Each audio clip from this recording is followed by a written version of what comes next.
Kita sering banget kan dengar soal ekonomi hijau. Katanya sih, ini cara terbaik untuk menyeimbangkan pertumbuhan ekonomi dengan kelestarian alam. Tapi, gimana kalau saya bilang ada sebuah proyek ekowisata yang keren banget di Indonesia, yang udah dipuji-puji, tiba-tiba ditutup paksa. Aneh kan? Nah, kali ini kita akan bongkar kisah di balik penutupan yang penuh tanda tanya ini. Ini nih pertanyaan utamanya. Gimana ceritanya sebuah proyek yang kelihatannya udah melakukan segalanya dengan benar, dapat dukungan dari kanan kiri selama 6 tahun penuh, tahu-tahu bisa dihentikan begitu saja cuma dalam 1 hari? Yuk kita cari tahu kenapa dan bagaimana ini bisa terjadi. Oke, pertama-tama kita harus paham dulu nih, Eiger Adventureland ini sebenarnya proyek apa sih sebelum semua drama ini terjadi. Jadi, ini bukan sekedar tempat wisata biasa loh, ada sebuah visi besar di baliknya, yaitu restorasi dan pemberdayaan. Jadi begini, selama 6 tahun, proyek ini benar-benar mengubah lahan yang tadinya dikuasai penggarap liar dan penuh bangunan ilegal, jadi area hijau yang tertata rapi. Mereka menanam pohon lagi, membangun kembali ekosistem, dan yang penting, membuat ratusan sumur resapan air. Dan semua ini dilakukan dengan dukungan penuh dari semua pihak. Nah, angka ini nunjukin dampak sosialnya yang luar biasa.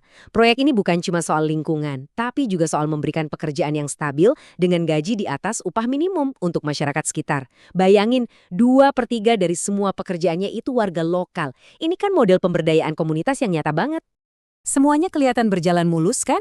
Proyeknya positif, didukung banyak pihak, dan sebentar lagi mau dibuka. Tapi, di tahun yang sama saat mereka seharusnya launching, ada satu peristiwa besar yang mengubah segalanya. Dalam sekejap mata. Ceritanya begini, setelah banjir besar melanda kawasan puncak, pemerintah langsung gerak cepat dong mau menindak bangunan-bangunan liar yang dianggap jadi penyebabnya. Nah, pas inspeksi inilah, tim pejabat datang ke lokasi Eiger. Yang mereka lihat apa? Ya tanah yang masih dalam tahap restorasi, ada tanah merah, ada alat berat, dan dalam 1 hari itu juga keputusan keluar, seluruh operasi ditutup dan disegel. Perintah yang diberikan ini jujur bikin bingung banget.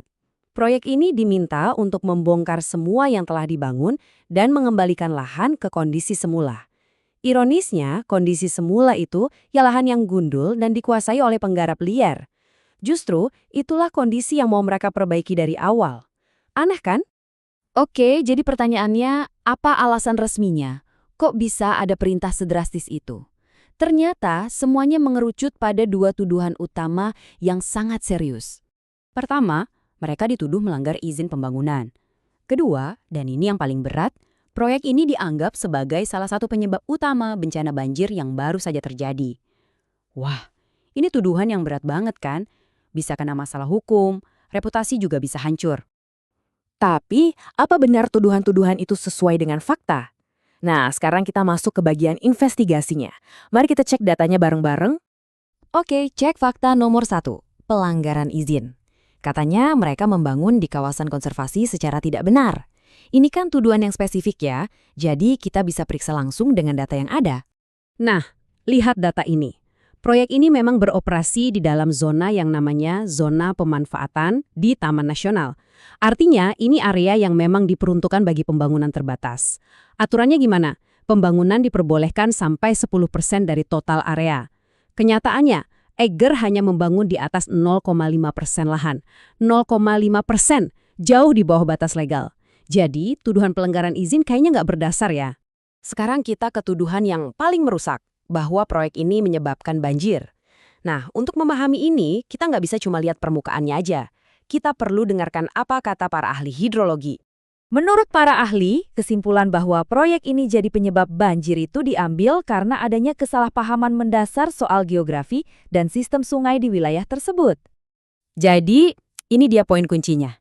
Banjir besar itu terjadinya di sistem Sungai Cisarua.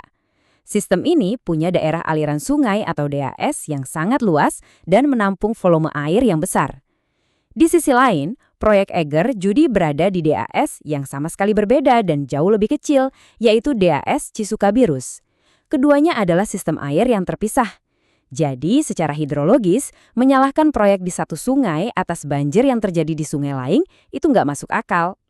Oke, setelah semua fakta terungkap, ceritanya belum selesai. Gimana akhirnya kasus ini, dan yang lebih penting, pelajaran apa yang bisa kita ambil dari sini untuk ke depannya. Kabar baiknya adalah, setelah melalui banyak diskusi dan peninjauan ulang, pemerintah akhirnya mencabut segel tersebut.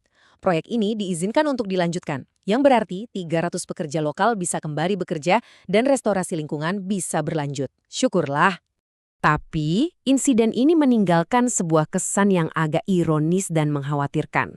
Coba deh kita pikirkan, industri ekstraktif tradisional yang seringkali merusak lingkungan, kok kayaknya bisa beroperasi dengan lebih mudah ya?